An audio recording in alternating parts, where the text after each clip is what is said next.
ശബരിമല കട്ടിളപ്പാളി കടത്തിയ കേസിൽ 30 ദിവസത്തിനകം കുറ്റപത്രം ഫയൽ ചെയ്യാമെന്ന് SIT ഹൈക്കോടതിക്ക് ഉറപ്പ് നൽകി.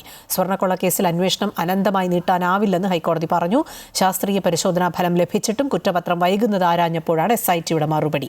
2025 കേസിലും അന്വേഷണം തുടരുകയാണ്. അഡ്വക്കേറ്റ് രാജേഷ് വിശദാംശങ്ങൾ നൽകും. രാജേഷ്, ഹൈക്കോടതി വ്യക്തമാക്കിയ കാര്യങ്ങൾ എന്തൊക്കെയാണ്? ഒപ്പം SITയുടെ ഉറപ്പ് എങ്ങനെയാണ്? അഖില, ഈ കേസിലെ ശാസ്ത്രീയ പരിശോധനാ ഫലം ലഭിച്ചു.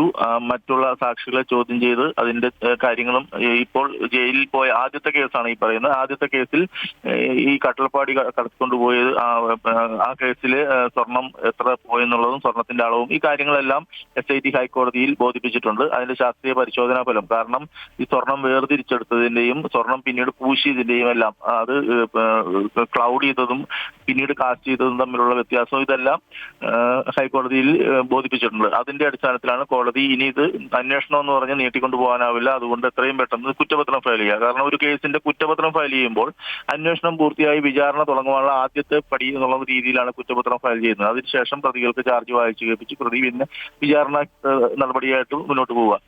അതാണ് അതിന്റെ പ്രൊസീജിയർ. അതുകൊണ്ട് കുറ്റപത്രം ഫയൽ ചെയ്യാൻ വൈകിയത് കൊണ്ടാണ് പ്രതികൾക്ക് ജാമ്യം ലഭിച്ചത്.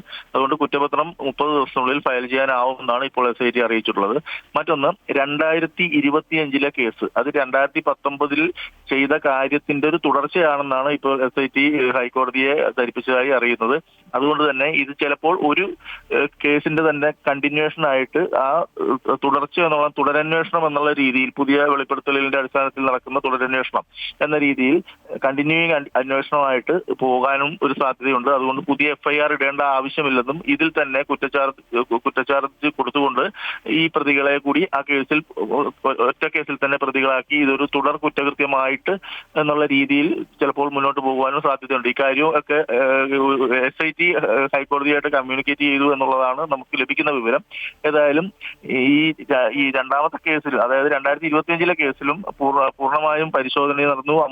50ഓളം സാക്ഷികളെ അവരുടെ മൊഴിയെടുത്തു. അതിന്റെ അന്വേഷണം തുടർന്നു പോവുകയാണെന്നാണ് SIT പറഞ്ഞത്. ആദ്യ കേസിലെ കുറ്റപത്രം ഏതായാലും 30 ദിവസത്തിനുള്ളിൽ ഫയൽ ചെയ്യുമെന്നാണ് ഇപ്പോൾ SIT ഹൈക്കോടതിയെ അറിയിച്ചിട്ടുള്ളത്.